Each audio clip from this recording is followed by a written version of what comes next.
ශූර ලෝකයේ සංගීත ක්ෂේත්‍රයත් ලෝ පුරා සිටින රසිකයන් මිලියන ගණනක් දැඩි සමගියට පත් කළ මේ මහතා ජනප්‍රිය ගායක මෑරියල් ගෝනටෙල්ලෙක් මහත්මියගේ අභාවය පිළිබඳ පැවති මුළු රටම ශෝකයට පත් කර තිබේ. ඇයගේ අද්විතීය හඬ සහ අමතක නොවන ගත හරහා පරම්පරා ගණනාවකට සතුටු ආදරය සහ මතකයන් රැසක් ලබා දුන් මෙම විශිෂ්ට කලාකරණයේ ශූර ලෝකයේ සංගීත ඉතිහාසයේ සුදු අමරණයේ නමයක් බවට පත්වේ.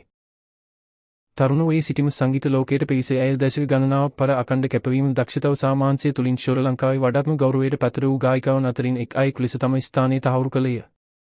සිංහල, ඉංග්‍රීසි, දෙමළ සහ හින්දි භාෂාවලින් ගත ගායන කළ ඇය සිය අදවතිය හඬ වේදික ඉදිරිපත් කිරීම සහ සුදු මතකයේ රඳනාගත් නිසා ලක්ෂ සංඛ්‍යාත රසක් හදවත දනාගත්තේ.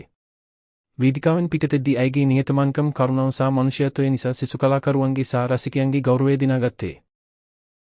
ඇයගේ පවුලේ සමාජිකයන්ට මෙය ඉතාමත් වේදනාකර සහ පෞද්ගලික අහිමිවීමක්. ආදරණීය මාවක්, පවුලේ සමාජිකාවක් සහ ශක්තිමත් ආධාරකයෙකු වූ ඇයගේ වයෝවේ ඔවුන්ට දැඩි ශෝකයක් ගෙනවිත් ඇති. ලෝ පුරා සිටින රසිකයන්ද ඇය ගායන කළ සදාහරතගත සිහිපත් කරමින් සිය අවසන් ගෞරවය පද කරති.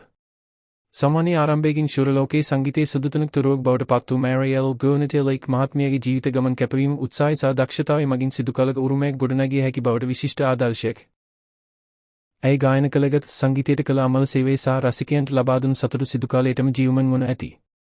ඇය නමුත් හදිසි කිසිදු පිරිවේ නොහැකි වුවද ඇයගේ මතකයෙන් සහ කළ උරුමයේ ඉදිරි පරම්පරාවන්ටද සුදු ආලෝකයක් වන ඇති.